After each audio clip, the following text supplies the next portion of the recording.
All right. Perfect. We're recording now. So I'll reshare and we can get started. There you go. Go for it.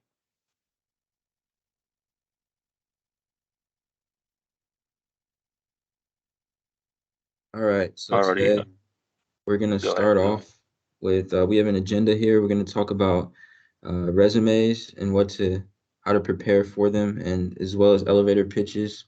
They're really important when it comes to career fairs. So make sure you take notes today. It's a really important day to take notes because this is a lot of information and it's gonna fly by. So we're gonna start off with Nick presenting the resume and elevator pitch, and then we're gonna hand it off to Fernando, which he's gonna talk about preparing for the career fair and what to expect, what to wear, and how to like traverse the environment and things.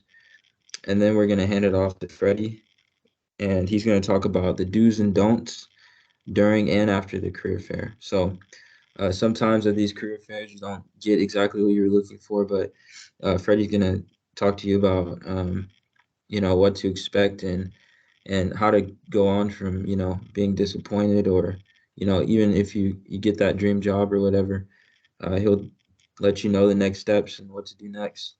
And at the end we're going to finish it off with a Q&A for any questions. Thank you, All thank you. right, And let's before we get keep going, started. can we get our guests to just say hi to the people who are joining us today? Just who you are, when you graduated, what college you were in, stuff like that. Yeah, I'll go first. Hi, everyone. Thank you. My name's Nikhil. I go by Nick. I recently graduated from the College of Technology with a computer engineering technology degree. I'm currently working at Cummins, the diesel engine company, as an application analyst in their IT department.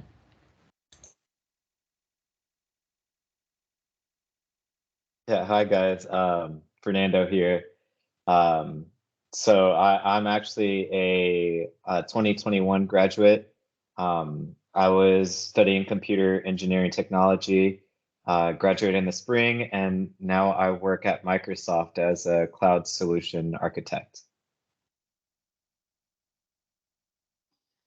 Good evening, everyone. My name is Freddy Quijada. I work for the Boeing company. I'm an in-process propulsion test engineer and also a test conductor. And I graduated from the University of Houston in the spring of 2020. And I graduated with my bachelor's in mechanical engineering technology. Thank you, guys. Welcome back to just COT and SHPE-UH. So thank you for giving the time and just giving back to the COT peeps. But without further ado, let's get started. First one, as you guys heard, we have Nikhil Kumayadav, applications analyst at Cummins. So let's take it away, Nick. All right, hello, everyone. First of all, thank you for making time for this event. This is going to be really helpful in terms of helping you prepare for the career fair. And the first thing you're going to do at the career fair is you're going to talk to recruiters. How do you even start that conversation? You start it with an elevator pitch. Next slide, please. So what is an elevator pitch? An elevator pitch is a quick summary of your background, your experience, and your purpose. It should be all about you. So who you are is your background. What you do now or what you've done in the past is your experience, and what you want to do is your purpose. An elevator pitch is really, really helpful in sharing your background and expertise really quickly and effectively with people who don't know you. So it helps make those connections a lot easier because it allows you to get straight to the point and tell this potential connection a lot about yourself. This is also very helpful in interview situations when they ask you, tell me a little bit about yourself. You already have your elevator pitch that tells all about you, your background, your experience, and what you're trying to do. So if you use an elevator pitch right, it can really help you introduce yourself to potential career and business connections in a compelling way, which means that they will also be interested in talking to you. So what do you say or do in an elevator pitch? Next slide, please. Number one thing to keep in mind is to keep it very brief. You don't need to include your entire work history because it's only 30 to 60 seconds. This is because an elevator pitch, the name comes from a conversation that's straight and to the point and can be done in an elevator ride. So that's where the name elevator pitch comes from. So it's not all your work history, it's just what's relevant. So that's why you want to tailor your elevator pitch. What do I mean by tailor your elevator pitch? if you're talking to a company that's big on climate change, and you're an energy and sustainability minor student at the University of Houston, that would be something you'd want to mention to this company when you talk to them, just so it gets their ears to perk up and gets them interested in wanting to learn more about you. And during these 30 to 60 seconds, it might feel like it's not a whole lot of time, and you might want to speak too fast, but try to avoid that because it just makes you look really nervous. And then it starts to look like you're just rambling. You're trying to squeeze everything within that time period. So don't speak too fast. Try to avoid that rambling. And for sure, do not frown or just be monotonous, because if I speak monotonous this whole time, no one's going to pay attention. So be persuasive, be enthusiastic. You're telling someone about yourself. You're trying to make a great first impression and spark their interest in you. You get to talk all about yourself, and no one knows you better than you. So be confident because you know what you're talking about. And when you're confident and you're persuasive, that gets other people interested. So when you talk to them about yourself, you want to talk about your skills. You want to explain to them who you are, what your qualifications are, and what skills you have. This is just so they get an idea of what you're capable of doing. And if you're looking for a job, where can they fit you into their company? And at the end of your elevator pitch, when you mention all of your skills, mention your strengths, a little bit about yourself as well, you want to mention your goals. This would be your call to action. What are you trying to do? Like if you're talking to a company, what is your end goal? Are you looking for a job? You want to tell them, I'm interested in this role. I'm interested in software developer role at your company in this department. This is why you have to do your research, so when you go talk to them, you can tell them exactly what you want. So you have to have a call of action. This could look something like, could you tell me a little bit more about this role? Or I've already applied for this role. What does the day-to-day responsibility look like for this role? So things like that. You want to have a call to action so you can continue that conversation with them. Give the recruiter something to talk about. And when you're done talking to them, after you've shared your resume with them, you've done your elevator pitch, you've talked to them about the roles, you want to be able to continue the dialogue. So if you have a business card, give them your business card. And if you don't, make sure you get their business card or contact information so that after the career fair, you can follow up with them and say, hey, this is Nick. We spoke at the career fair today. I was really happy to talk to you and really excited to learn more about the company, and I've applied for these roles. And then again, finish with a question, finish with a call to action so they can continue the conversation. And lastly, practice, practice, practice. And if you think you practice enough, just practice some more. It really helps you feel more natural when you deliver your elevator pitch. When I was first looking for roles, I would record myself practicing my elevator speech. I would practice it in front of a mirror. I would practice it with my friends. And Shep does a really great job at organizing elevator pitch workshops. And so do a few other organizations. So these are great opportunities for you to, get out there, practice it, simply so you can have it more natural to you. So when you're having a conversation with somebody, it comes to you more naturally because you already know what you're trying to say, the words are there, and regardless of how the conversation is going, you can adjust your elevator pitch to that. Next slide, please. So here's an example of what an elevator pitch should look like. So these are some of the things that I had on my first slide: who you are, what you do, and what you want.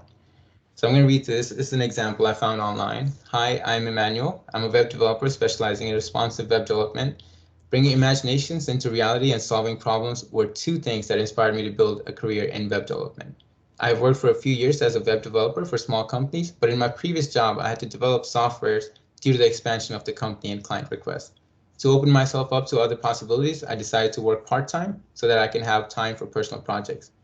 Carrying out these personal projects and working with other companies has made me a full-stack developer. I am now looking forward to consultancy positions considering my experience and expertise, which is why I'm applying for this position.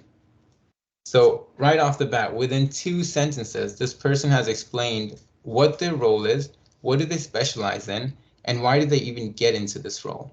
So that is who you are. You say your name, what you do, and you could talk about something about why you're doing that.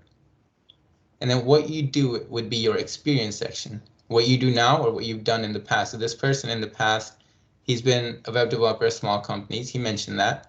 And then he also mentioned that he's worked on a lot of personal projects to continue growing his skill set. And at the end, what you want, your call to action. This section could be improved. This could end with a question, but this person still mentioned that they're applying for this position. So that opens up room for the recruiter to ask questions based on what they've shared about themselves in the who you are and what you do section.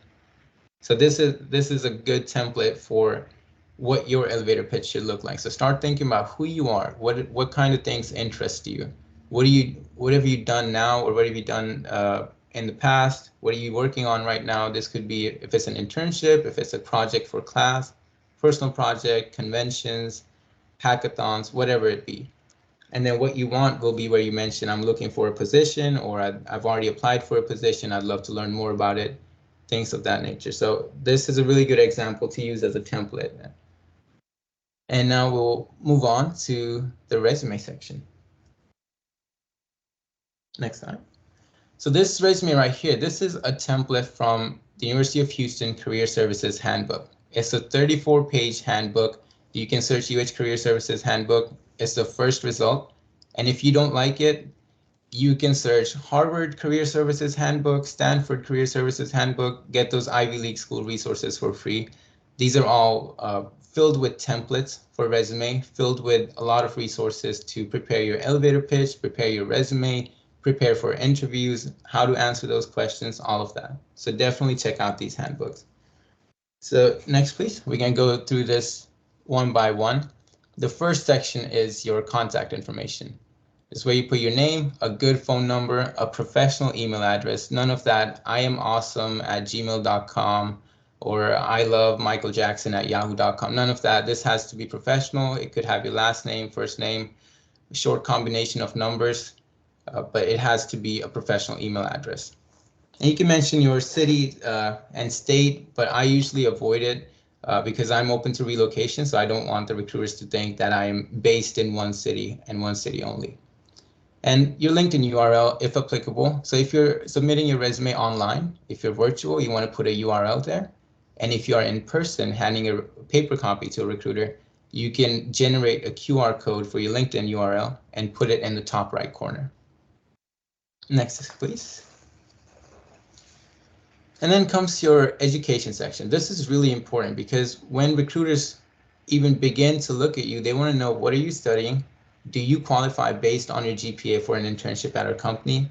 And when are you graduating? Or that is to just determine whether they have positions open for when you graduate. Next, please.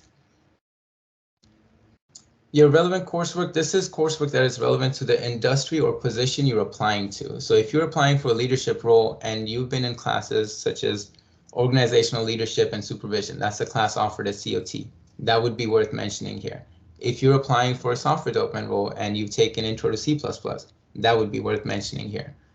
But if you don't have coursework that is super relevant, or if you're a freshman and you're just taking the core classes, then you could skip this section. This is really only applicable if you have coursework that is directly related to the position you're applying to. Next, please. Now, your academic projects, these are projects that you do in class. Maybe you participate in hackathons, maybe you participate in conferences where you do projects. And again, these have to be relevant to the position you are applying to. You want to go into detail about what was your role when you did this project? What was the result that you accomplished?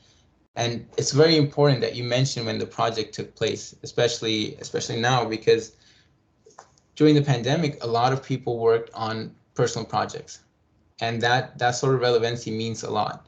When I was looking for internships, I went to a conference and I decided to do a lot of personal projects just by myself and put them on my resume. And I put the time on there as well. And one of the recruiters asked me, you worked on this during the pandemic? And I was able to say, yep, I did a personal project just to grow my skill set. And that was something they found impressive. So you don't even have to wait for, an internship or a class project or a conference. You can do projects by yourself as well. But make sure you go into detail about what you did. What was the result that you accomplished? When did the project take place? Those are important things. And next up, we have work experience. So this can be your previous work experience, and this does not have to be in chronological order. your current position right now, your current job does not have to be at the top of your work experience. It's whatever's most relevant. So if you're currently working at Chick-fil-A as a server and you're applying for a software developer role, and last year you did a software engineering internship, put that software engineering internship at the top because that is more relevant to the role that you're applying for. And in every experience, every project, these are going to need bullet points, and these have to be quality bullet points. And we'll get more into that in the next slide. So moving on to the next section, the skills. These would be your soft skills, hard skills, certifications that are, again, relevant to the position you're applying to. Soft skills being your time management, communication, collaboration skills. Hard skills being your technical skills, such as programming and all of that. And certifications being any certification you received in the field. If you're applying for a data science position and you've done some LinkedIn course on that, have that with you. Put that on your resume. I've even seen people print out copies of their certifications and show it to recruiters along with their resume. And I've seen them get positive reactions. So if that's something you'd like to do, go for it. And then the next section is honors. Now, if you're someone who doesn't have a lot of award scholarships, Dean's List honors, or you haven't been in a lot of competitions, it's okay. This is only if you have a lot to add in the honors section. If you finished in top 3, top 5 a lot, or you've had a lot of scholarships based on merit, if you received awards for your involvement in student organizations or on campus, you want to include those here. But if it's just Dean's List honor, you can easily put that in the second section under your GPA. Just put Dean's List honors and put the semesters there. And last but not least is the activities section. This would be your leadership roles, your campus involvement, your student org involvement, or any volunteer experience that you have. This just shows that you're not just someone who's okay with going to campus, attending classes, and passing and then hoping you get a job. You're someone who wants to be involved, someone who wants to put themselves out there, grow themselves as a person, and also just be involved. You're able to wear many hats, you're able to balance different things, and that's what they look for in potential candidates. Now, there's a structure to this resume, but again, your academic projects and experience, that can be altered, especially for freshmen and sophomore who don't have a lot of work experience in terms of internship, but you have a lot of projects that you've done in your freshman and sophomore classes. Put your academic projects first if they're more relevant to the role. Now, this is a good resume, but it's missing a very important section. Can you go to the next slide? One more time. Okay, so that resume was missing an objective. An objective is a statement of your career intent that you place on the top of your resume. It's a snapshot of your professional experience, skills, and achievements, and it clearly states what it is that you're looking for. So if you submit your resume online and they read through your objective at the very top of your resume, they should know what it is that you're looking for and what you bring to the table and what you want from the company. So here's an example of, this is my example. This is what I was using when I was looking for roles before graduating. So seeking software engineering and information technology full-time opportunities for May 2022 that enable me to pursue my passion for new and innovative technology and implement my problem-solving, communication, and collaboration skills while developing my technical skills and working in a team environment. So if we break this down right here, just these 2 lines, the recruiter right away knows what it is that I'm looking for. I'm looking for software engineering and IT positions, and they should be full-time, and I'm looking for May 2022. If they're full-time and for May 2022, that means I'll be graduating then. And right away, they can start thinking, do we have positions open in IT or our software department? And they can make a decision from that point. If they have positions open, they can continue reading and they'll see, okay, this person brings their passion for new and innovative technology, and they have some pretty good soft skills that they bring to the table that are important in teams. And what they want from us is they want to come in and develop their technical skills and work with the team. So this shows a passion to grow myself in my role and collaborate with others at the company. This isn't, I'm not saying this is the perfect example, but I think I did a decent job in communicating what it is that I'm looking for. And this was really clear and concise for the recruiters. So that should be your objective. Tell them what it is that you're looking for, what you bring to the table, and what you want from the company. Now, if you're applying for a very specific position, again, you want to tailor your resume to that. You want to tailor your objective to that specific position. Let's say I was applying for my current role.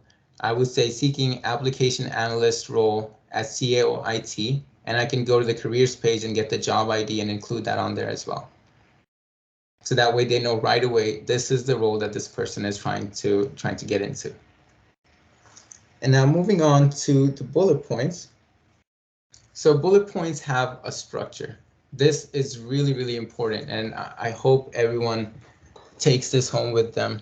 Your bullet points are the meat of your resume. If you don't have good bullet points, you're not doing yourself justice. You're not communicating what you bring to the table or what you've done in the past, regardless of how great that is. That's why it's really important to have a good bullet point. Every single bullet point should be to the point, should explain a lot, and it should really convey your message. So how do you structure one? You start with an action word. So what did you do? The task. How? So if you utilize something, you're doing the task. If you perform something, you're doing the task. And then what was the result from it? And your strongest bullet point always goes at the very top. And a strong bullet point would be where you've clearly communicated what you were assigned to do, what were the results, and the results are easy to understand. This isn't just listing the job description. This isn't just listing your responsibilities. It's listing your responsibilities and the results you got after fulfilling those responsibilities. And if you can quantify those results, it helps put things into perspective. And we'll see that in the example here. I also have a link here, jobhero.com resume examples. A lot of people feel like their job experience isn't worthy of putting on their resume. I've had people come up to me and say, I mean, I only worked as a cashier at Chick-fil-A. I mean, I'm a cook at Domino's. That's not really helpful. It absolutely is, because that's customer facing. You're managing money. You're working on a team. Those are all qualities and skill sets that can be transferred. Those are transferable skills. And as long as you can communicate that, you can use it to your advantage. So if you have a role, but you don't know what to put in the bullet points, go to this link, type in that position. You could put cashier, and then it will give you multiple resume examples with really good bullet points that you could tailor to your experience and your resume. So now let's take a look at this example here. This person is working for the Public Health Society, and they're an events coordinator. And their bullet point was responsible for organizing events and panels. I mean, they're not wrong. They are the events coordinator. That is what they're doing. That is what they did at their job. But this doesn't really tell me anything. This is something you would see on the job description. What does the events coordinator do? They're responsible for organizing events and panels. That tells me what your responsibility was, but it doesn't tell me what you did at all. So if we were to restructure this, we could even make 2 bullet points out of this. The first one, plan and coordinate panels on public health for audiences of 25 to 50 undergraduates on a bi-monthly basis. And now I can determine what this person did and whether they're good or not at their role. So they planned and coordinated, that's their action word. The task was to put together panels on public health. They did that task, and what was the result? They consistently managed to put together an audience of 25 to 50 people every 2 weeks. And that is pretty good for an events coordinator. And then the next bullet point, they said responsible for organizing events and panels. So this one is the focus on the panels. Identify and contact health professionals in the community to participate in panels. This shows that they have good communication skills. They can put together events. They're not afraid to reach out to people and set things up. And those are all skills you need. You want to be an independent worker. You should not be afraid to reach out for help. Reach out to people for favors on anything that you're trying to do. So this bullet point conveys that. That's a big responsibility in the role, and they managed to identify and contact these professionals on a bi-monthly basis and have them come participate in their panels. And that's all I have for bullet points. I hope this has been helpful. I hope everyone took notes and everyone's listening, and I wish you all the best. I'll be here till the end for the Q&A section. I'm going to pass it off to Fernando now. Thank you for your time, everyone. Thank you so much, Nick. Really appreciate you coming out here. And now, without further ado, have Fernando Prado. Yeah, thank you, Amaury, and thank you, Nikhil. Before I even start, I kind of want to say how thrilled I am to be here with Shep, and just a little background about me and my involvement with Shep during my time as an undergrad. I was the first COT liaison, so it's nice to see that the legacy is still continuing. And then I went to be a vice president external a couple years ago. So very happy and proud to be representing the org again and the college. And also I want to shout out Nikhil and Freddie. They're two amazing individuals. They're very talented. I've gotten the chance to be students alongside them. I've gotten to partner up with different events along with them. So if you guys ever want to network with them. They're smart, they're capable, and I couldn't think of two better individuals to do this presentation with. But with that being said, let's go on to the general preparing for the career fair. So one thing I'd like to really emphasize before even taking a foot in through that door, do your homework. So before even getting into the career fair, before even thinking about the career fair, look at the companies that are going to be at the COT career fair, or any career fair at that matter. Take a look at what companies actually align with what you're looking for. If you're, again, like what Nikhil said, if you're a software engineer or a software developer, something along that lines, and you're looking for a role specifically in that category, make sure that those companies that you're looking at are having applications for those positions, because sometimes there will be technology companies, but not for those specific positions necessarily. So make sure that you're always taking into account the companies that are coming and what they're coming out and recruiting for. One thing that I personally like to do whenever I was an undergrad was I would talk to faculty. I talk to classmates. I try to reach out to alumni, see if they're coming, and even current employees. Go out on LinkedIn.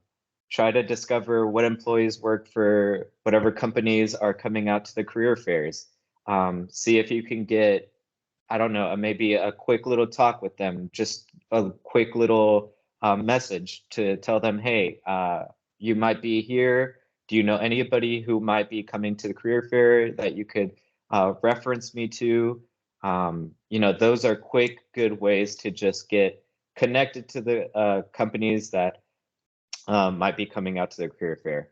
And even getting to know about the company and the organization, go out to their websites, go to their careers page, go to their about pages, find out what their values are, what the CEO says. Sometimes these companies can seem really great, but then after you look at their About Us, or maybe their company diversity reports, they don't really align with kind of your goals or interests. So that could lead you to find other companies that might align with your goals and interests. So make sure you're doing research about those companies, going out to their websites, and making sure that you're staying on top of that. Go out to Glassdoor as well. Glassdoor is a great resource to use, not just for salary, but just to look in general about different roles, what roles entail. And once you figure out what specific roles you want to apply for, you can look in Glassdoor, see what those role priorities are, and then kind of speak to the recruiter about how those role priorities kind of align with your interests or things that you've done in the past. So Glassdoor is great. Go into news article, press releases. So for example, whenever I was joining Microsoft, they had recruited me for Microsoft Federal specifically. And for anybody that didn't know, like, I didn't know that Microsoft Federal existed. It's a completely brand new kind of section of Microsoft that specifically works with the federal government. And they, at the time I was applying, they had actually gotten a contract with the government that was worth billions of dollars, and that's why they were hiring people. But that's something I mentioned during my interview, and even going through the career fairs. It was something I mentioned to all the interviewers, that I had seen that, and they were like, "Oh, okay, like you actually did your homework," and it kind of gets you one step closer to actually getting the job and that offer. So make sure that you're staying up to date with the companies that you are interested in. Check out their social media. Check out if they're still active on social media. Maybe you can even reach out through there. Reach out to somebody through social media and ask, hey, what are some ways I can apply? Where are you guys coming out to? What career fairs are you coming out to? National Convention is obviously one of those main hitters where most companies come out to, and where most students get heavily recruited, and where most students get offers. So make sure that you're staying up to date with your social media. And then finally, follow the company on LinkedIn. Just like I said, use LinkedIn to network. Find alumni that's worked in the company before. Recently, I've been getting reached out from U of H students on LinkedIn that I don't even know. They just saw me and they saw that I work for Microsoft, and they're like, hey, I know that you're not a recruiter, but could you point me to the best person for recruitment? And I'm always happy to help, always happy to support alumni. So obviously I help out the U of H community, the student org, and the college specifically. But make sure that you're using LinkedIn, and overall, just make sure you're doing your homework. Next slide. Some questions to consider. So again, what I'm kind of talking about and transitioning to is, will this company be a fit for me? Don't just sign up with a company just because you saw them at a career fair, because you never know if that'll make you happy. So you got to ask yourself, what does a company make or do? Don't just sign up for the company just because they're there.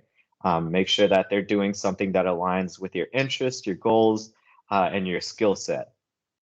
Next, who are the leaders and why was it started? These two questions can be great, especially thinking about it in the future. So if you find out about their CEO, their CFO, CTO, whatever it may be, find out those leaders, try to see their mission, their values and things like that. Why was the company started? What's their end goal? How do they work with their customers? Eventually you can allude that into your interview, and kind of align your skills, interests, your goals with the reasons the company started, the reasons those leaders are put in place.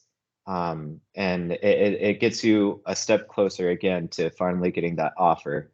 How does it stay ahead of its competitors? What technologies are they using? Try to figure that out. If you know someone on LinkedIn that's working for the company, ask them like, hey, just curious, what technologies are you guys using? Maybe it's something I can learn about. And then kind of put that in my resume once I do learn it, and then tell the interviewers about it. What mantras or values, again, what I mentioned earlier, make sure that it aligns with everything that you're thinking about in the future. You don't want to just have a job just to have a job. You want to make sure that you're going to be content in this role, because a lot of these companies invest a lot of money into these new hires.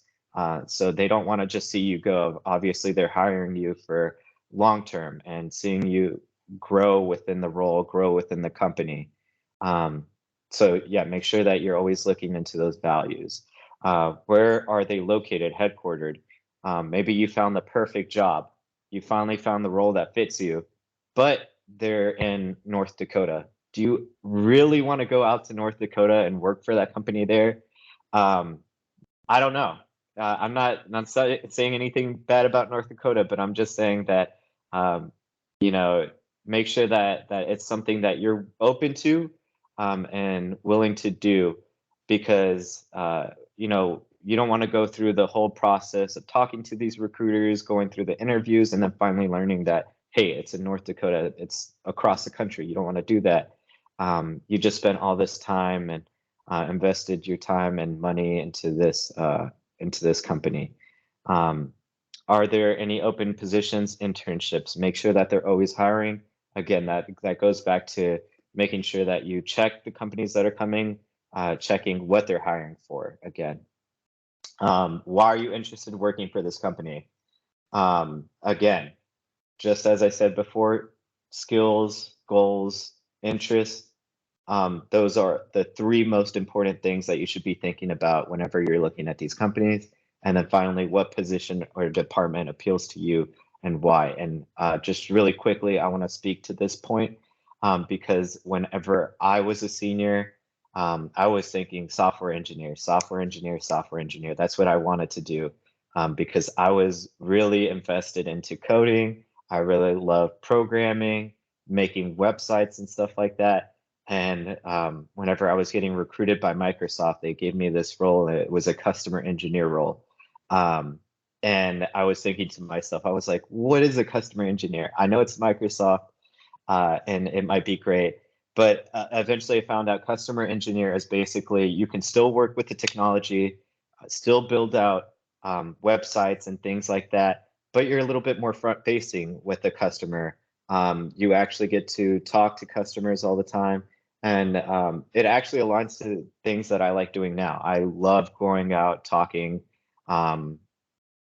showing my passion of technology to other people that might not know about the technology as thoroughly as I do.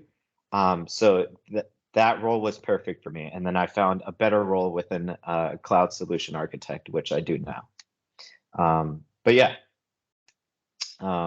Just things to consider. Next slide, please. And then finally, moving on to your strengths. So a lot of people might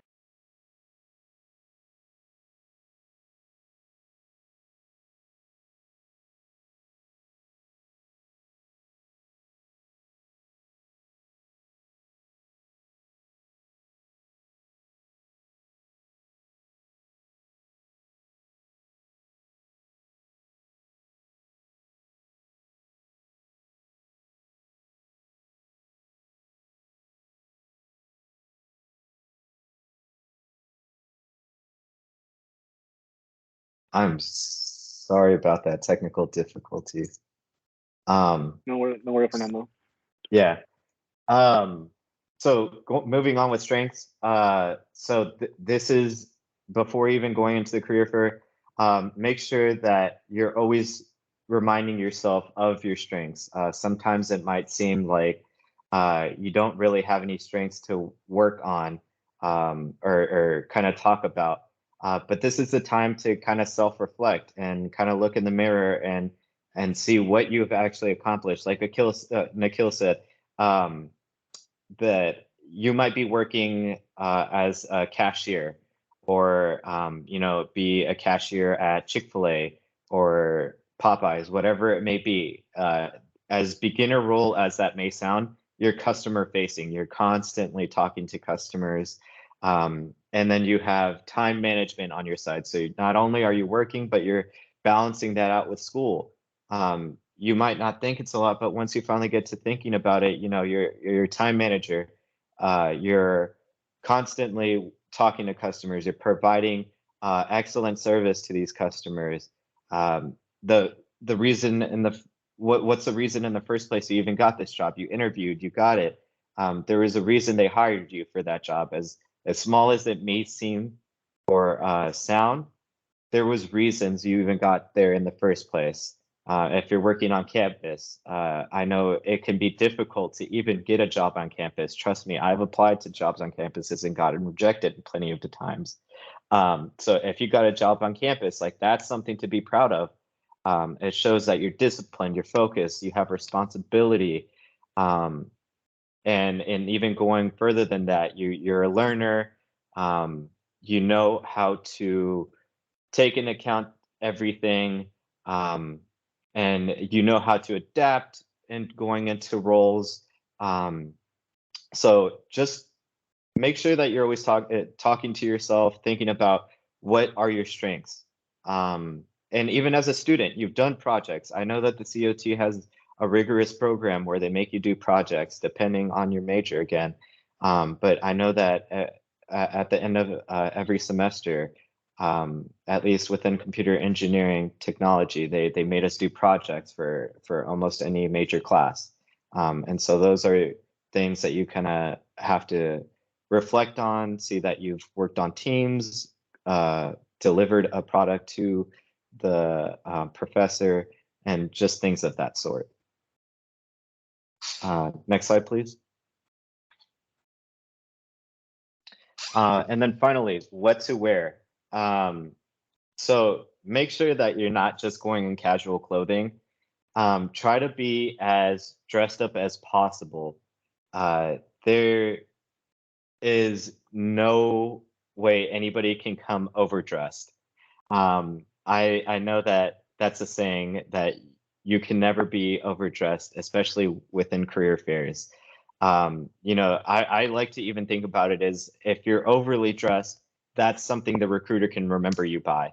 Like you were out there with a tuxedo and no one else wore a tuxedo except you. That's how the recruiter remembers you.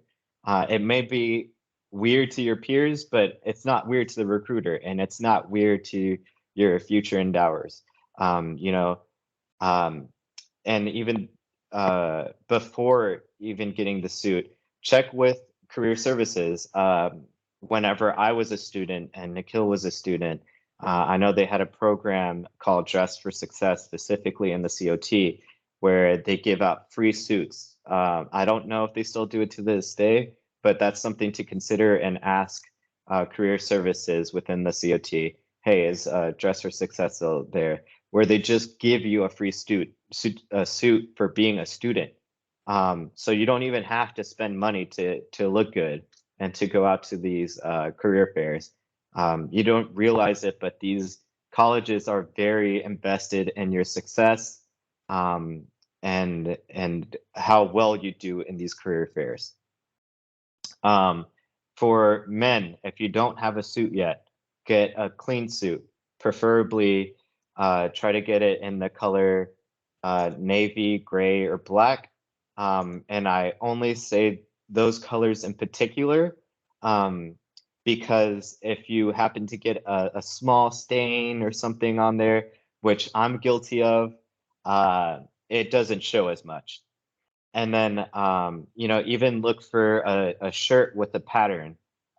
Let's say you spill a drop of coffee on your pattern shirt. It's a lot less noticeable if you're wearing a pattern shirt than it is if you're wearing a solid white shirt or a solid blue shirt.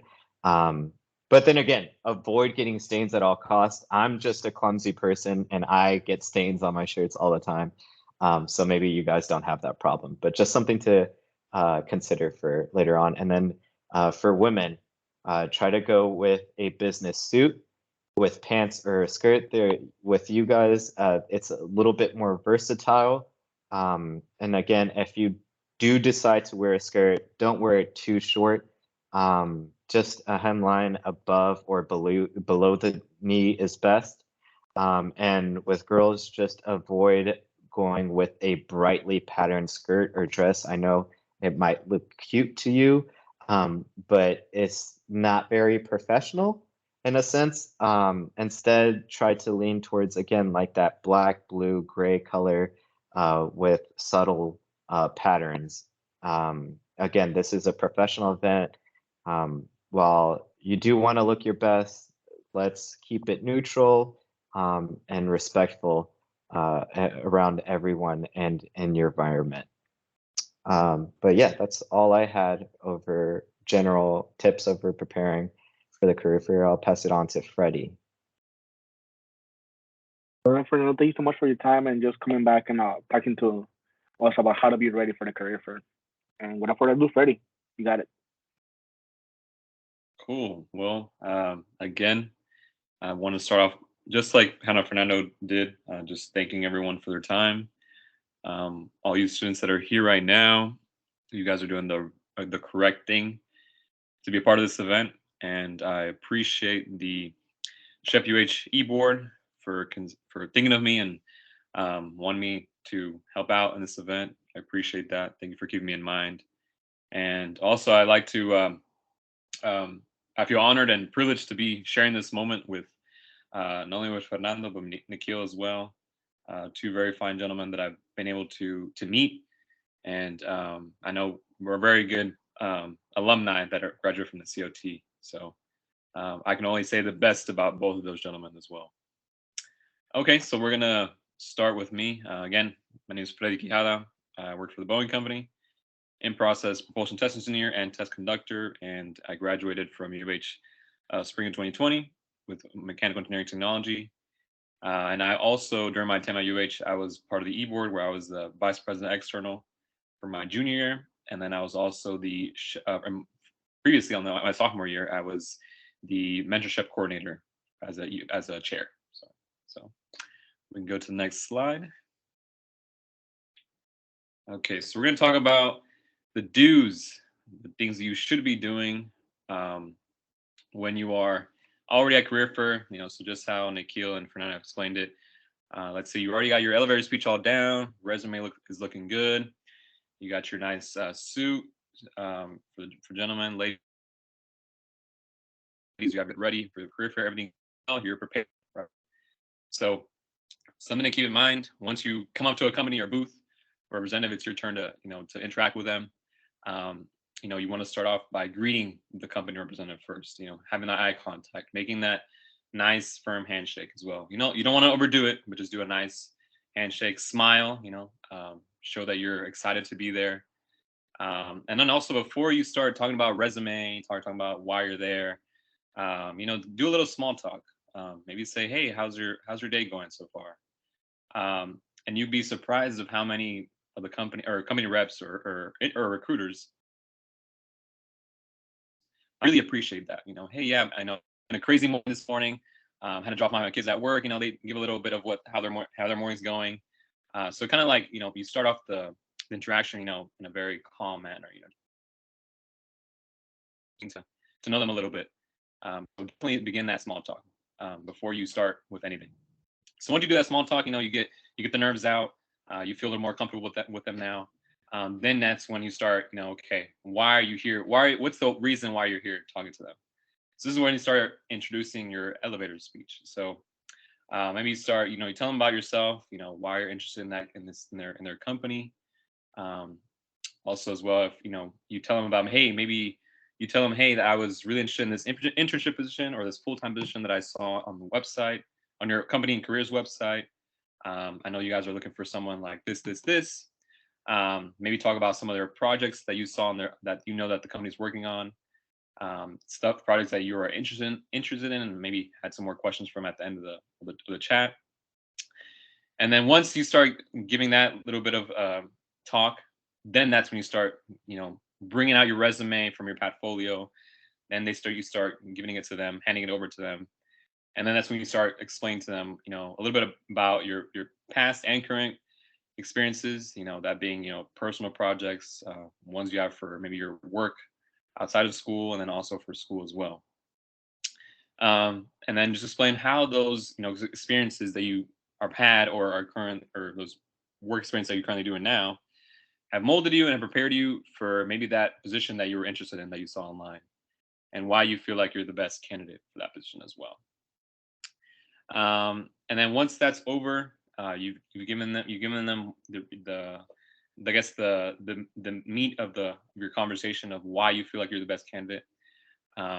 Then that's when you have to give them, the company rep, a time. Hey, they might say, wow, In my example, hey, wow, Freddie, I really liked how you explained yourself. You definitely are someone that I could see that would be very valuable for our company, someone that I would love to, learn more about. And then that's when they start saying, okay, well, I want to extend you an interview. I want to get to know more about you. Or maybe they might ask you some questions about your resume. Hey, tell me a little bit more about this experience or this project that you worked on. So give them the time for them to talk, maybe ask you questions. So reserve that time for that. And then once that's over, and if they really like you, or if they unfortunately aren't going to extend you an interview, you always want to thank them. Those representatives are giving their time out of work because of course they have work that they can be working on instead of being there at the career fair. So first thank them for their time, and then ask them for the contact information, maybe their email, their work email. Maybe ask if they're okay with if you're connecting with them on LinkedIn, stuff like that. So that will show that, hey, maybe I wasn't able to get a position, but maybe I have their contact information where I can hit them up later, pretty much. So those are the do's and the things that me personally I would expect if I was a recruiter.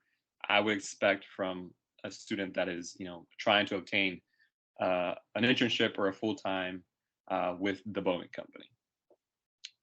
Mario, can go to the next one. And now the don'ts, the things that you should not be doing when you are interacting with a company rep. So first off, try to not demonstrate those bad habits that you have. So not chewing gum. I know that's a big one. I know a lot of times we like to chew gum just to take some of the nerves off, keep us busy. So, but please do not chew gum. I know I also see people play with their hair. For some reason, I don't know, it's like if something's on their head, they start playing with their hair, fidgeting, maybe kind of like swinging back and forth, not being very focused or distracted. A lot maybe they get distracted by other people around them, people walking by, or anything else around them. So those are the things you should not be doing. And a recruiter will definitely know if you're not being focused. Like they'll know that you're distracted as well. Next point, you also should not be asking a recruiter what their company does. As a recruiter, as a company rep, we expect students to know at least a little bit of what the company does. They're not gonna know like every single little thing the company does, but maybe have like a general idea, or maybe have a few, maybe like one or two specific things that you know about the company as well. So please do not ask that question. Third bullet point, demand that they give you an internship or interview or a job. So no one is entitled to a job. So I've seen it in person actually, where a student approached a recruiter and they said, hey, my name is this is my major, what jobs do you got for me, kind of thing. So that's definitely not the attitude a student should have. So you have to earn that earn the opportunity to the interview that you want to get. So that's why you have to be really prepared with your elevator speech of having a good resume. So that all comes back with being prepared as well. Disrespectful. So yes, playing with your hair, not paying attention to the recruiter when they're talking to you, or just doing other stuff that you shouldn't be doing can be very disrespectful as well. So please be mindful of what you're doing, because again, those recruiters are there because they're wanting to get people, trying to get you a job, as long as you show them why. So please be very respectful, and please don't curse as well. I know sometimes right before we get to talk to the recruiter, we might see a friend and then we start chatting it up a little bit, maybe curse a little bit. But recruiters are listening as well. They're looking. They can see, they can notice you before you walk up to them as well. So please be mindful of that. So yeah, next bullet, a lot of times the recruiter will ask you about, your previous jobs, your current jobs. You definitely don't want to talk negative about some of your past experience. Like, hey, like, one of my previous coworkers was this and that, and I hated that about her. She was so annoying. Like, stuff like that, things you shouldn't be saying, because that just shows what kind of a person you are. So please try to not talk negative of anyone from your experiences. Yeah, being supervisors, companies, coworkers, or your school as well, your college. Next one. I know a lot of times students want to say, "Hey, I'm gonna, I don't want to go talk to the companies that I'm targeting yet. I want to go talk to this random company just to exercise or just to do like a how do you say like a trial." But please don't do that. At the end of the day, you're just wasting recruiters' time.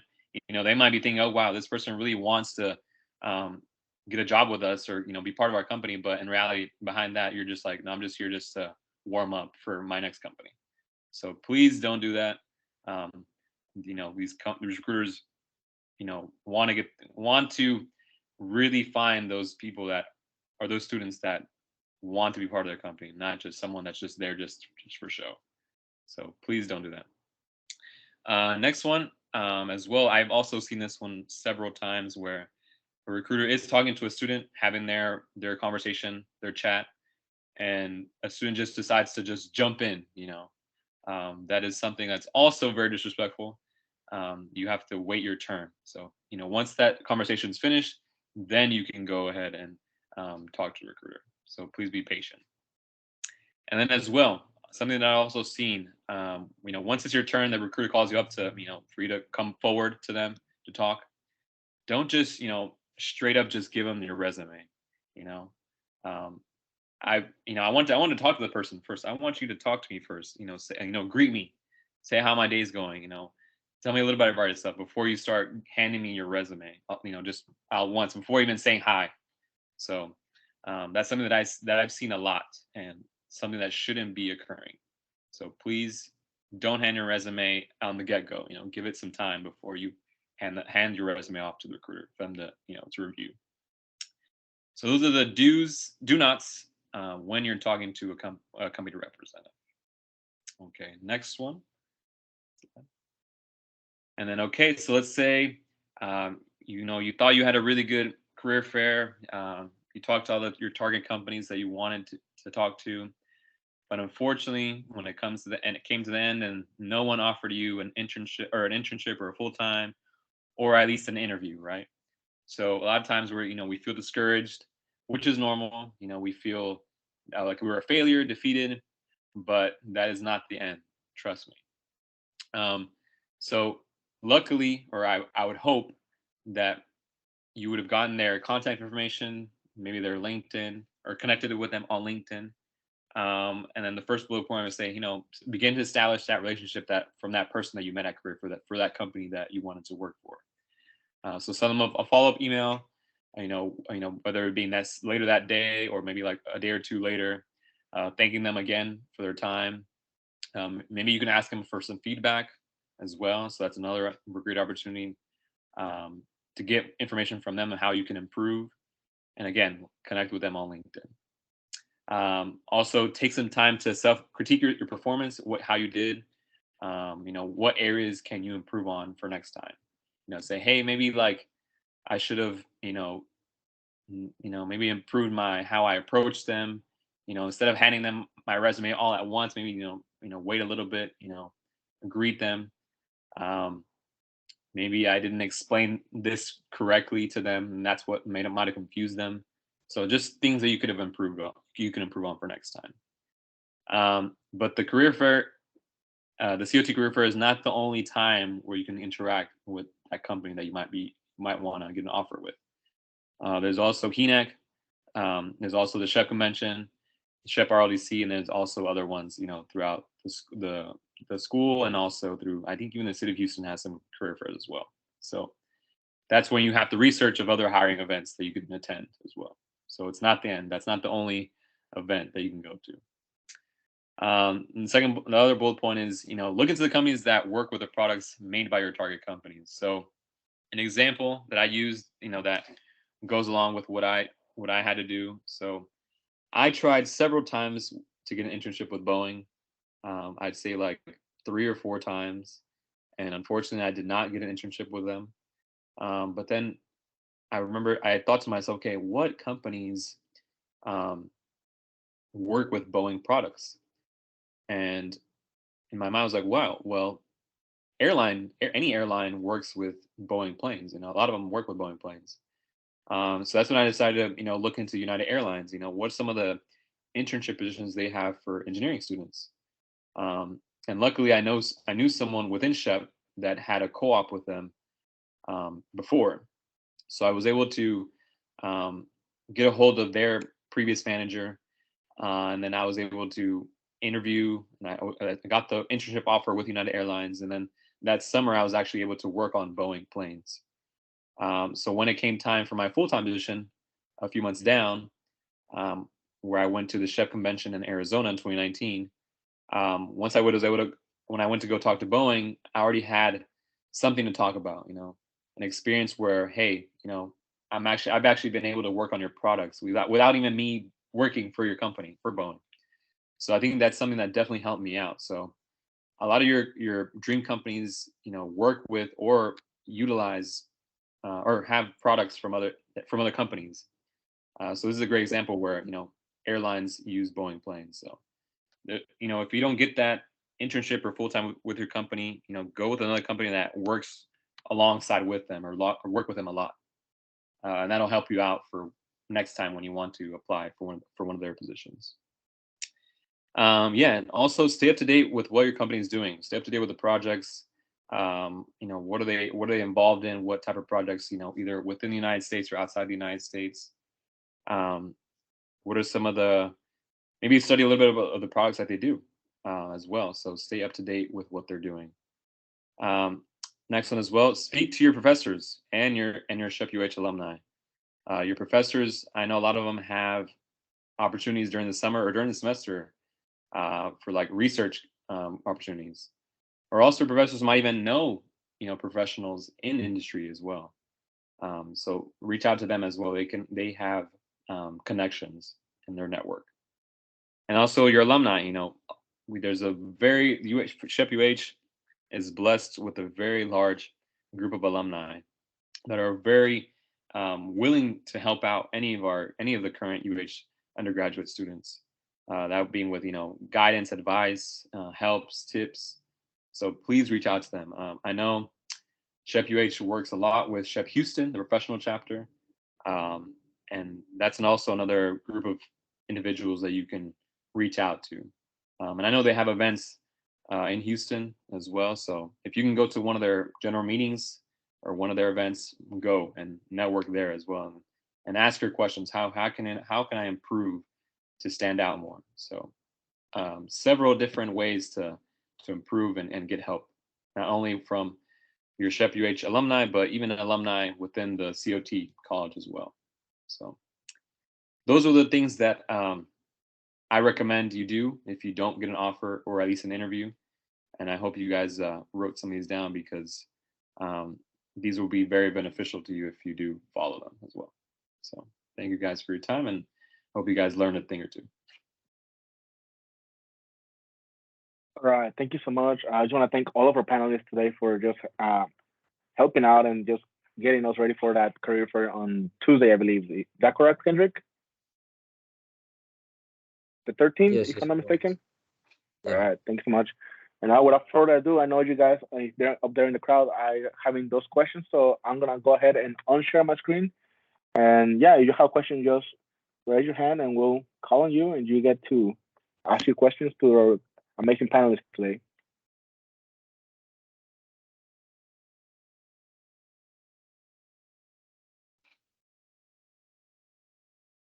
You can also put questions in the chat. Yeah, exactly. Okay, we have Abigail. Now go ahead, ask your question. Hi, can you hear me? Yes, perfectly. Okay, so firstly, I really want to thank y'all for taking the time for this preparation, especially at this hour. I really appreciate it, and I've definitely been taking lots of notes. So this is my first year in career fair at UH, so I'm kind of unsure about how can I access the information regarding what companies will be attending the career fair. I can take that. So for the companies that will be coming to the career fair, you should have received an email from Crystal Claudia or COT Career Services. They usually put out a list of the companies, but if not, they will be on Handshake. If you go onto Handshake, you can see all of the companies that are coming to the career fair. I'm not sure if they made it to where you have to have an approved resume before you can view that. I don't think it would be set up that way. But if you go on Handshake, look under events and you see the career fair, click on it, and then it'll give all the event details, and under event details will be the companies. Okay, perfect. Thank you. No problem. And I just want to put this out there. Tomorrow, which is Friday, it will be the deadline to upload a resume for Handshake. And if you don't already have a Handshake account, then I would create one ASAP. The deadline to RSVP from Handshake is actually on the 12th, which is Monday. So it's a day before. So you want to create your Handshake account and upload your resume as quickly as possible. Okay, thank you.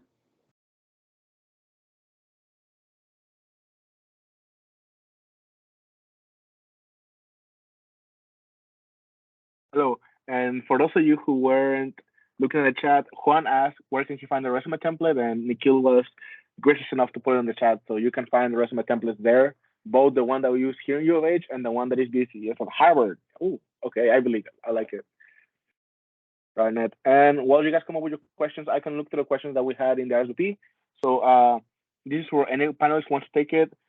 So what would be the proper way to introduce oneself?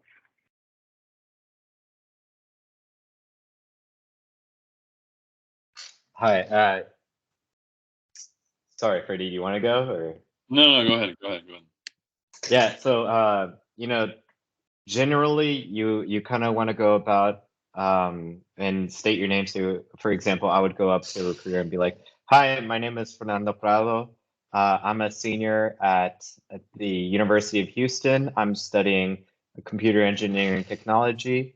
I'm currently looking for a full-time position and say what role you're interested in, and say and just give them a brief description about yourself.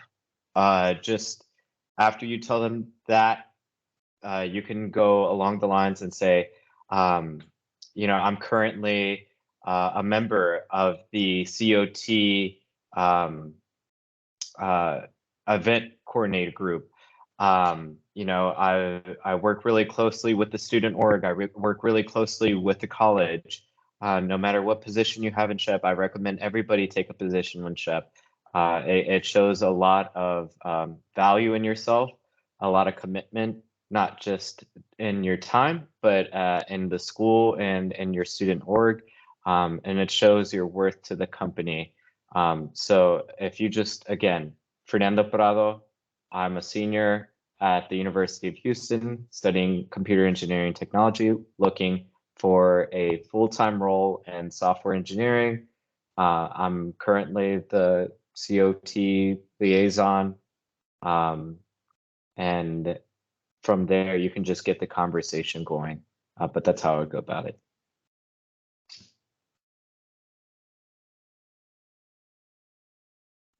Amari, can you repeat the question again? Sorry, just to make sure that I understand what you're asking. Yes, of course. So people in the chat ask, what's the proper way to introduce yourself whenever you're talking to the recruiters at the career fair?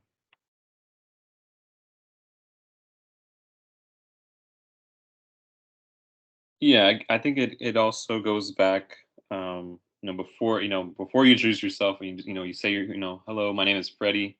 Give them the opportunity for them to tell you their name, and then just how I was saying, just start off with that small talk, how their day is going, stuff like that. Once that time passes, then you can start with your elevator speech, and then try to be very. I know I forget if Nikhil or Fernando talked about it, but try not to speed through it real quick. Try to make sure that you're pronouncing everything correctly, in a calm manner, so they can understand everything that you want them to hear from you. So always start off with a small talk, I would say, before you start your elevator speech that has, where you start to introduce yourself. There's a question in the chat, and I'll take this one because it kind of goes off of what Fernando and Freddie just said. Is there any way to pitch myself to land an internship / job if I have no experience at work, but only through volunteering? So one thing that Freddie just said was, don't just rush in and start talking about what you want. Recruiters are also there, at least as students, we get to stand and wait in line, but recruiters, they're just going back to back to back. Sometimes they barely get a second to take a break and grab a drink because people just walk up to them and just start talking right away. So that would definitely be number one. Don't just walk up to them and start talking.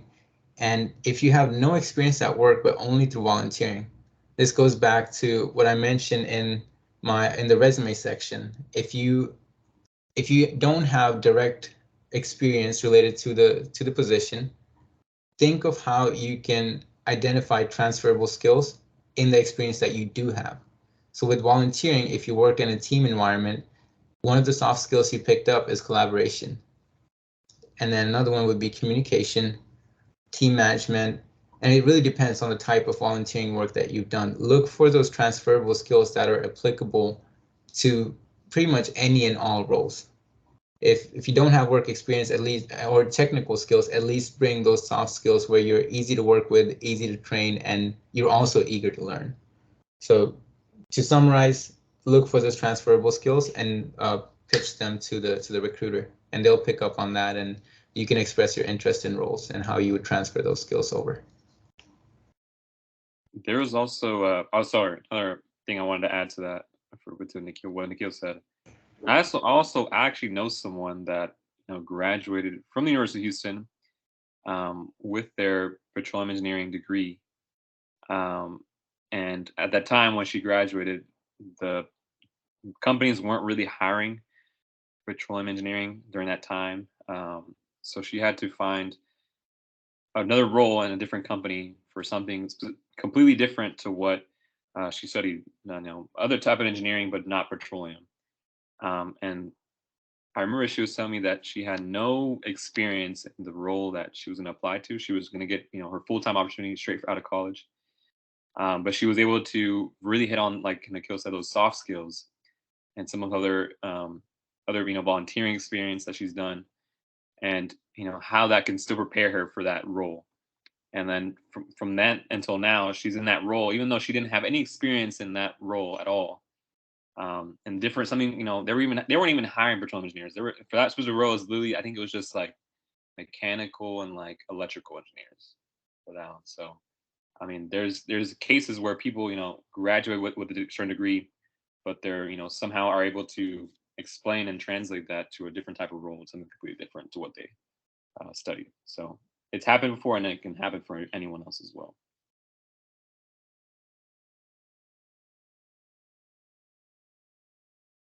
All right. Thank you so much, guys. Well, there's more questions in the call. I'll go with another one from the SHPE. So the question is, does the way you articulate decide whether you're hired or not? So I'm guessing they're talking about like the way you talk to the recruiter. Does that have a major impact on would you be hired or not into an internship or full-time? You said how you talk with that? How would talking impact your chances? Yes, like how does like talking to the recruiter impact your chances of getting hired or not into an internship or a full-time job? I would say, sorry, go ahead. My bad, I didn't mean to cut you off. No, you're good. Go ahead. No, it goes back to what Freddie said. Don't be disrespectful. Don't cut somebody else off. Don't be fooling around when you think no one's looking, and always be respectful to the recruiter. Like I mentioned, little things like just asking them how their day is going, or like Freddie mentioned, don't just walk up to them and hand them your resume. That just shows that if someone asked you for a favor and they just walk up to you and they're like, hey, can you do this for me? Not even so much like, hey, how you doing? I just wanted to talk to you real quick. I need a favor. Even in general conversations, you want something to warm up to your ask. So definitely warm up to them, be friendly when you approach them. don't just go in with the idea like I'm just trying to get a job from this interaction. Try to make that connection, and you never know, maybe they don't offer you something, but you build a solid connection and they follow up and they're like, hey, I remember you from this convention and thought you did great. We didn't have roles at that time, but we do now if you're interested. So always try to make a connection, because that will lead to an opportunity later, compared to just going to them and asking for the position. I'll pass it to Freddie. Sorry, Freddie. No, you're good. I was gonna say, no, I think it's very important how you articulate your what you're gonna say to them. There's several examples where even when I was in school, like there was students within my major that were like super smart, had super high GPAs. They're very book smart, but when it came to them, talking to a recruiter, they were very shy. They weren't able to market themselves. And like that just shows like it doesn't matter how good a student you are, how like smart you are, how good grades you have, but if you aren't able to be that people person, be able to market yourself, pretty much talk about yourself and show them why you're the best candidate, it's kind of like it doesn't help you out at the end. But also to know people that maybe have like okay grades, but they're able to market themselves very, very well. And a lot of times, those are the people that get those offers, the ones that are able to show why they are the best candidate for that position. So I've seen it. I've seen both of those cases. And just like how Nikhil said, whenever you talk to them, you definitely want to give them that time to just do a small talk. Because at the end of the day, those are people too. They have families. They have, just in any conversation, you will always want to start off with how they're doing. And maybe you might be the only person that asks them how their day is, and that's something that they can remember you by as well. So something to keep in mind. Yeah, and if you allow, I kind of want to add to what Freddie and Nikhil said, and that they put it together nicely.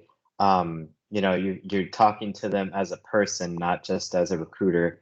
I think I kind of failed to mention that whenever I was like talking about how I would introduce myself. But I just want to share a fun little personal story. Whenever I was getting my first internship, it was pretty funny. It was at regionals. It was at regionals, and I sat at a table full of what I didn't know was professionals, recruiters, specifically for JP Morgan Chase. And I was just talking to them just because I was sitting right next to them. I had no clue that they were recruiters. Come to find out, I go out to the career fair at regionals, and they're the recruiters for JP Morgan. And so I already had that connection with them at lunch. They were like, oh, we talked to you. And so most of our conversation whenever we were talking at the career fair wasn't even about anything professional. It was literally about just talking about the things we were talking about at lunch. And just to be transparent with all you guys, at the time I had a terrible GPA. I think I had a 2.8 GPA. And I was trying to go for a software engineering position at JP Morgan, and that was basically impossible. But the recruiter let me in to a hackathon. And for those of you who don't know what a hackathon is it's basically where you code for 24 to 48 hours and build a website, program, application, whatever it may be. And you develop these websites in front of these recruiters for customers within the company. And I was able to get my first internship through JP Morgan with a 2.8 through this hackathon, just because I was talking to the recruiters at lunch. This started off just as a conversation to a full-time internship. Again, I didn't get the internship right away because of my GPA, but later on, like a year later, I did get this internship. So it's just things to consider. Talk to them as people, not as recruiters.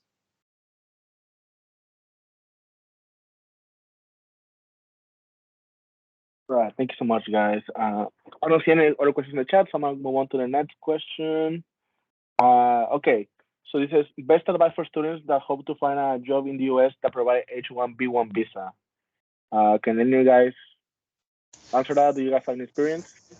I'll take that. I'm an international student. I just put that in the chat as well. If you have more questions, or if you need help with your resume, elevator pitch, or if you're interested in Cummins or an international student, and you have questions related to international student employment, I am not an immigration lawyer. I don't know everything, but I've learned plenty in my 4 years, and I'm still learning. So I'm happy to share that.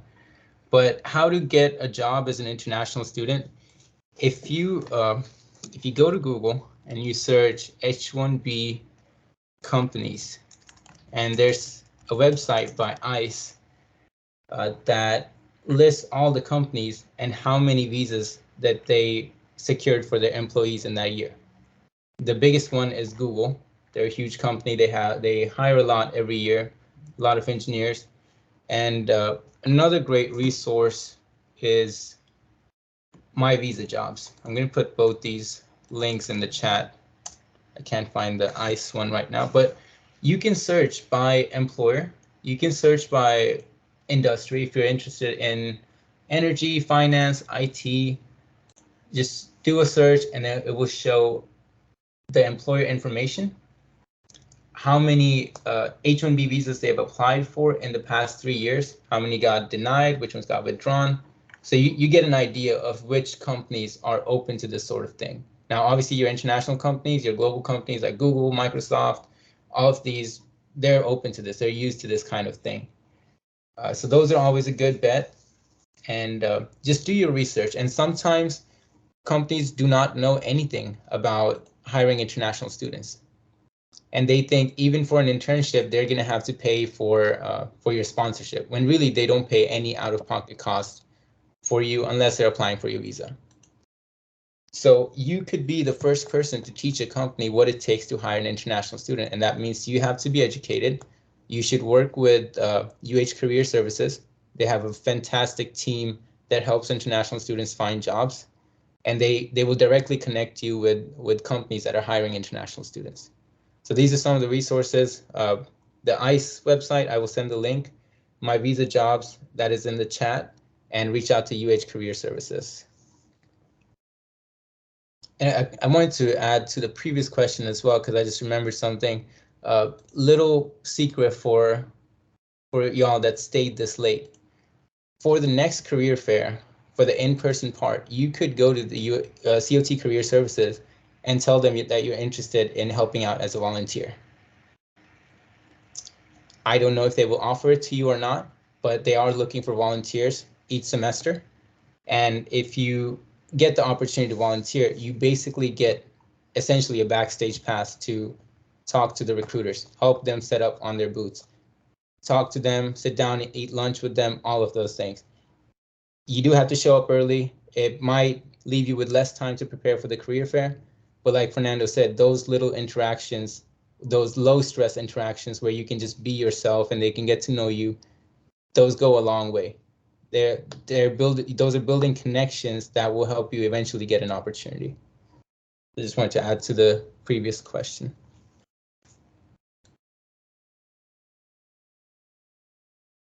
All right, thank you so much for your answer, Nikhil. Okay, next one is, what are the best keywords to include on a resume? I don't know if any of you can answer that. Could you repeat the question? Yes, of course. What are the best keywords to include on your resume? Sorry, you said keywords?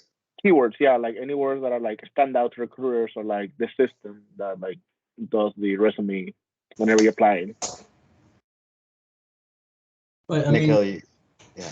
You want me to? Yeah, go ahead. There's something I learned from Fernando as well, so I'm happy to share this. But when I was initially looking for roles and I was working on my resume, COT Career Services and Fernando strongly advised me that I look at the job description and then try to apply that to my resume. I mentioned this earlier as well, tailor your resume to the role. So look at the job descriptions. Are there any action verbs that you are already using on your resume? Or maybe they're synonymous to the words that you're using on your resume. Because what that does is when you apply and your resume is sent to the system, it will perform a match to the job description. And you can even do this yourself. Just look it up online. resume to job description matcher or something, and it'll pop up a result, pop up a engine kind of with two boxes, one where you upload your resume, one where you copy paste the job description, and it will tell you how much of a match you have. So there aren't necessarily like specific keywords that you should include. Those would just be your action verbs to better and professionally describe what you did. But the key would be to look at the job description and try to align your resume to the job description as much as you can. Find those keywords in the job description. Fernando, you want to add to that? Yeah, I was gonna say essentially the same thing. Thank you, Nikhil, for remembering. But yeah, you essentially want to line up with the job description. Again, this is doing your homework before you even apply for these positions or even talk to the recruiters. Getting to know what the role entails, and kind of matching it with things that you might have done in the past. And then one thing I like Nikhil said a little bit earlier during his presentation too is don't just state your job, like for example, event coordinator. That's cool. You know, we get it that that's what you do, but more specifically, when you do these events, how many people are attending these events? You know, what are you specifically doing these events, or like how are you planning these events? Like for example, this whole event, it took 3 different people to coordinate, and more, in fact. You know, it's a long process, so you got to think about that and quantify, put numbers down. So put numbers of like the types of events you posted, for example. You know, how many people attended this event? That's something to record and show your success. So along with not just aligning your job description to what they want, make sure that you're quantifying what you've already done.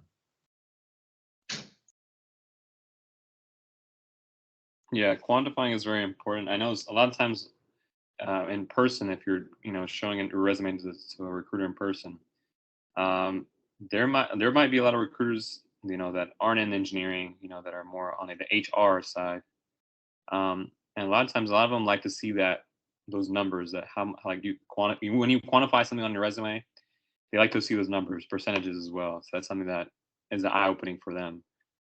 Hey, it says that you increase efficiency by 15%. Wow, that's a big number. Now, 15% for a company can be, hundreds of thousands of dollars that you can be saving. So, something to keep in mind as well.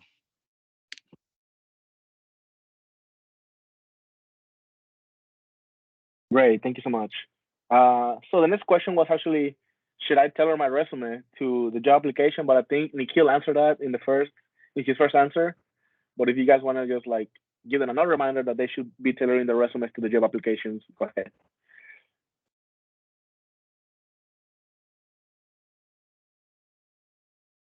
And just to recap, like I mentioned in my slide, your bullet points are the meat of your resume. That is what people want to see. You could have the right formatting, you could have a beautiful resume, but if your bullet points don't have any meaning, it doesn't really do anything for you. So really focus on those bullet points: action, task, result, and quantify your results. Can't stress that enough. Yeah, sorry, I didn't catch that last question. My internet kind of like glitched out. Yes, of course, Fernando. It was just somebody asking if we should be tailoring our resumes to the jobs that we're applying to. Nikhil can answer in the beginning, but yeah, if you want to just kind of like remind them that they should be doing it, go ahead. Yeah, no, absolutely. Definitely tailor your resume to whatever the job description is. Again, like I said earlier, and something to always keep in mind: do your homework. Even for someone like me or Freddie or Nikhil, if we want to jump jobs, we got to do our own research onto what job we want. And then eventually, if we find the job that we want, we have to find the job requirements for that job. It's not just about applying, it's always thinking about what the job entails, what the core values are, core priorities, and how it aligns to your personal interest goals and things of that sort.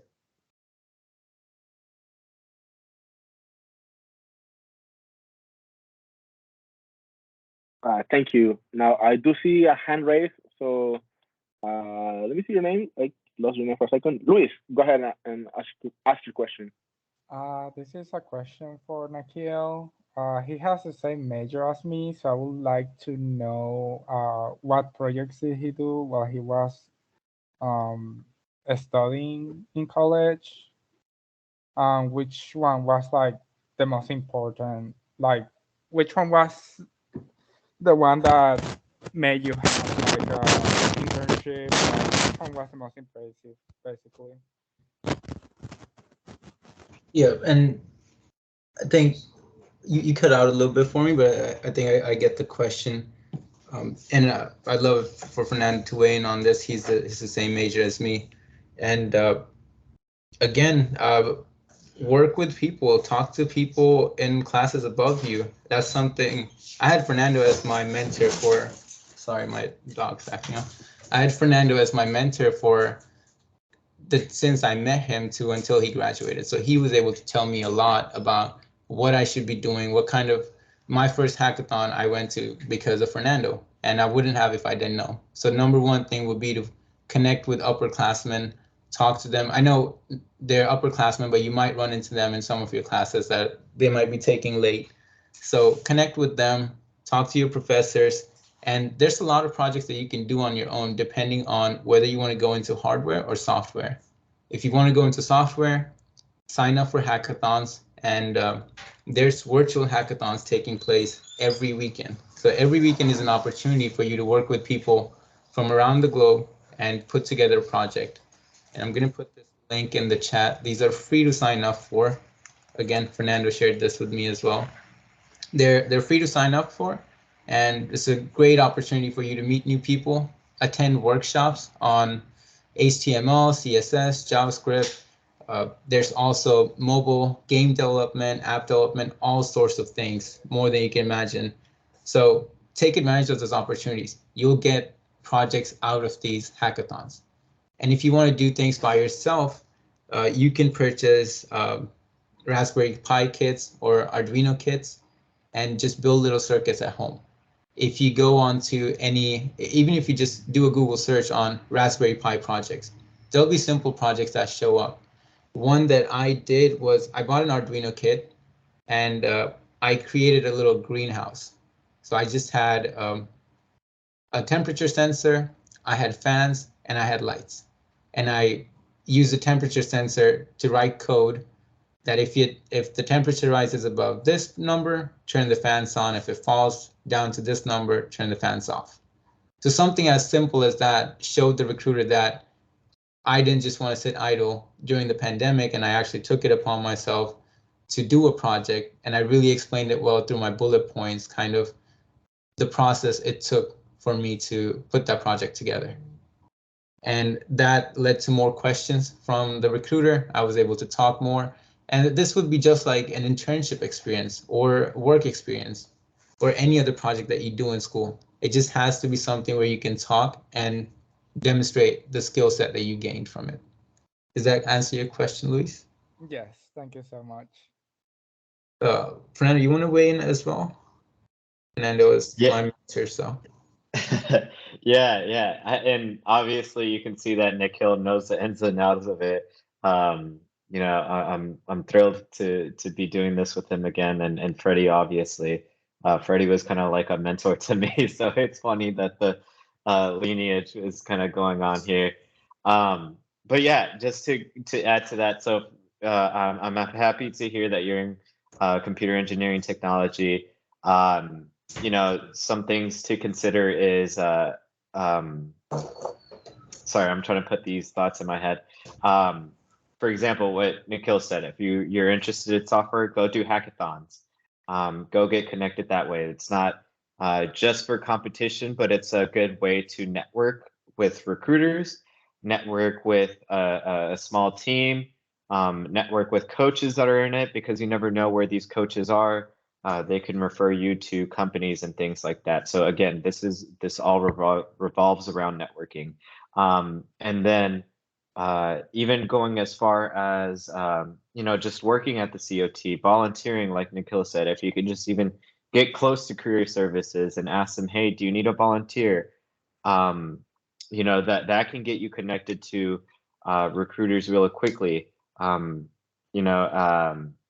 think I got 2 offers just from working at the COT, volunteering, helping recruiters in and out of their car for bringing things in the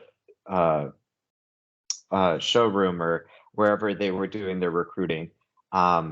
It's small things like those, and I would just go network. Even if you're interested in hardware, I would even say that the projects that we do at the end of each semester, those are very impactful when it comes to resumes, when it comes to just talking to your recruiter.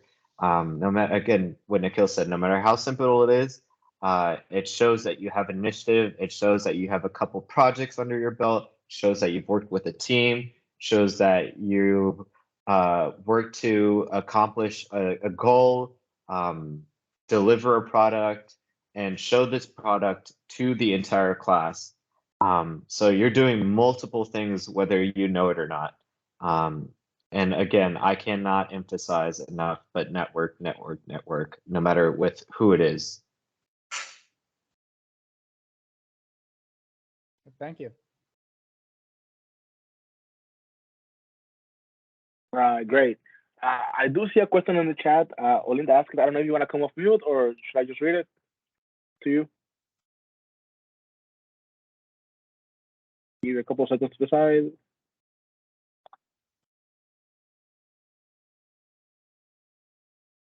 I'll just read it. Okay. So the question says, how can someone with HR-related experience for a startup company leverage their accomplishments without the quantitative data? And is it possible to stand out at all? And if so, how? I think we're going in order, so I'll go first again. This goes back to your bullet points again. That's the meat of your resume. If you're putting it on your resume and your HR related experience, then really work on those bullet points and try to explain what you accomplished. Because regardless of what you do, it takes effort to accomplish something. And if you can show that you were able to get results, I mean, it's a startup, it's HR. I wouldn't say there's no quantitative data at all. I used to think so too. I used to have a really hard time quantifying things, but there's numbers in everything. So if you're in HR, how many people were you managing? And what sort of responsibilities did you have in terms of managing them? And within that management come your soft skills. You might have used this tool, some technical tool to manage all your employees. That would be your technical skill, your hard skill. And your soft skills would be team management, communication, and collaborating with all your employees, especially at a startup. Startups have a smaller staff, so it's a lot more close-knit. So try to leverage that experience when you talk to a recruiter, because that will really make you stand out. The fact that you work at a startups are required to be very flexible. So it shows that you worked in a flexible environment and you kept up, and those skills can transfer to any team. All candidates, I think every company wants to hire a candidate that's flexible. If you're able to wear multiple hats, if you can help out with things that are, I mean, you shouldn't be expected to help out with things outside your role, but if you can, that makes you an integral team member. So I definitely think, I wouldn't say that there's nothing that you could, I don't think there's nothing that you could mention in terms of numbers. I'm sure there's numbers in there. You'll just have to think a little bit more about that. Think about the number of people you work with. If you had to prepare any reports per week on these employees, how many reports did you prepare? And really sell those transferable soft skills. That's what I would suggest. On to you, Fernando. Yeah, thank you. And kind of what Nikhil said, you're always doing something. It's always possible to quantify what you're actually doing. You know, especially within an HR position, like you're either fostering a positive environment for people to feel empowered to be working in this company, to stay there, to constantly be engaged with your coworkers is a major thing. I also want to say that again, what Nikhil said, that you have to keep track of who you were actually working with. So you work with this many people, and I would even think that a startup's more difficult to work in. I'm personally working at Microsoft Federal, which is different from Microsoft, but it acts like a startup in a sense. This really hasn't been done before, and so a lot of things are learning on the job, learning how we best can support our customers, especially customers within Federal. You know, these are things that you really don't think of. You know, you probably have a set group of customers that your company is working with. How are your employees feeling empowered to best provide the services that you're providing for them? It's just things you got to think about that you really don't know until you start looking back. So yeah, just keep in mind, you're always doing something, quantify it, just take a look back. I'm sure there's something that you might be missing out.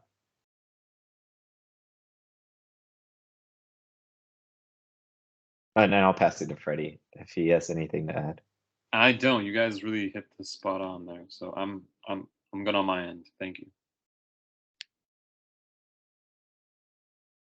Great, thank you. I see that somebody asked where you can find the RSVP for Career Fair, but it's also on the chat. So thank you, Kenny, for putting that out there. We have another question on the RSVPs.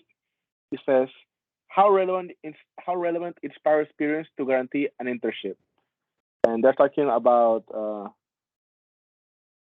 what are like the best selling points. Like, is experience the best selling point to get yourself an internship, or is there other stuff that you can like use to do that? Yeah, going back to what I mentioned on the resume template slide, there's a structure to it. There's a specific format that you need to follow, but at the end of the day, you want to put what's relevant at the top of your resume.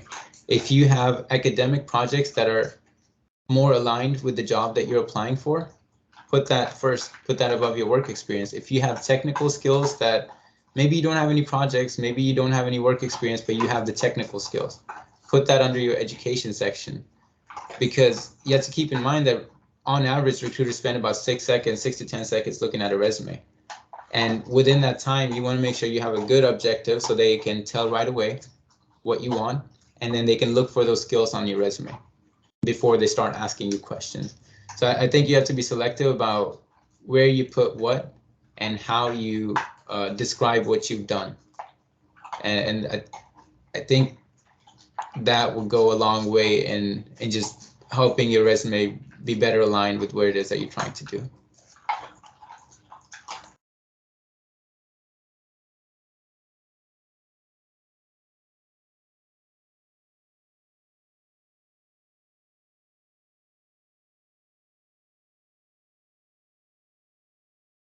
Thank you. If we don't have any more panelists to answer that question, we'll move on to the next question.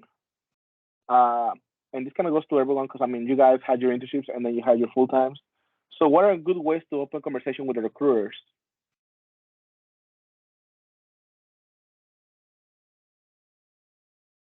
Could you repeat that? Yes, of course.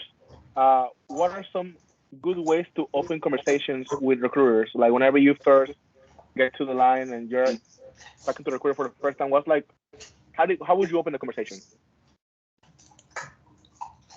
With a firm handshake.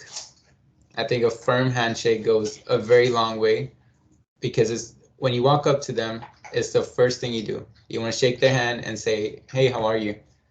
And if you have a nice firm handshake, I still remember we had a general meeting for SHPE with BP, and I was e-board at the time, and they were also talking about what to do for a career fair and everything. And one of the panelists said,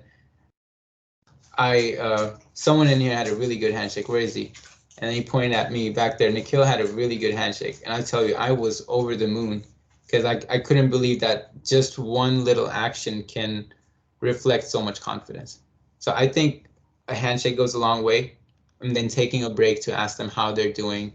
And if they need a break, that if they look tired, there have been times in the past where I've offered them a quick break. I mean, I'm holding up the line, but hey, if you need a break, it's your call. So I think just Freddie made a really good point about this. Just showing that you care and being respectful will do the job for you. Yeah, and then also when you approach them and you do a handshake and you ask, you tell them your name and you allow them for them to tell you their name, and you ask them how they're doing. Always smile. That's very important. Always have a good smile. Show that you are enthusiastic of being there and being able to talk to them as well. So a smile can go a long way as well.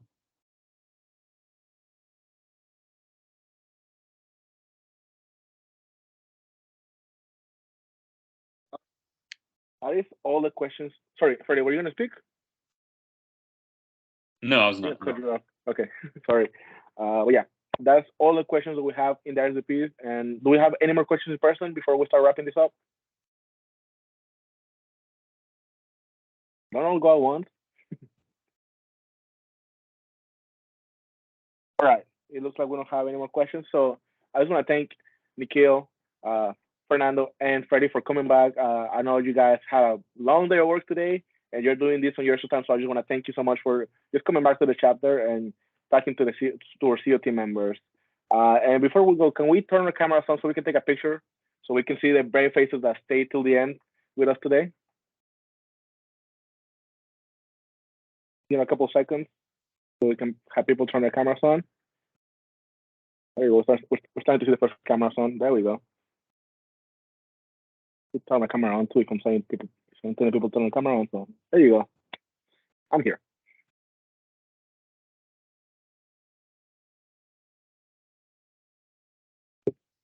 There you go.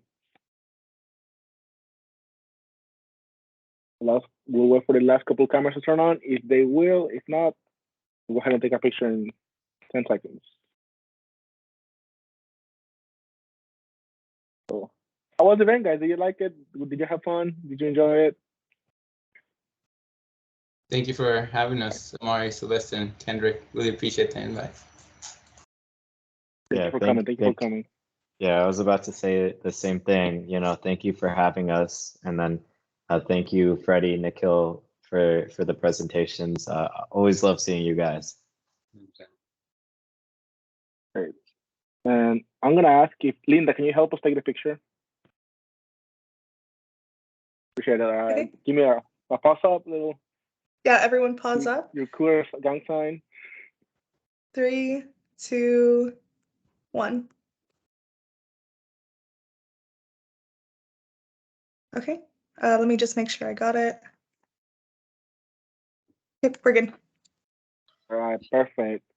Everyone, thank you so much. We will be sending the slides shortly, either tonight or tomorrow morning at the latest, so you guys can have them and have a good time at the career fair. Wish you the best. And for our panelists, thank you so much for coming out. I really appreciate it. Thank you for having us again. Good luck, everyone. Thank you. See you all.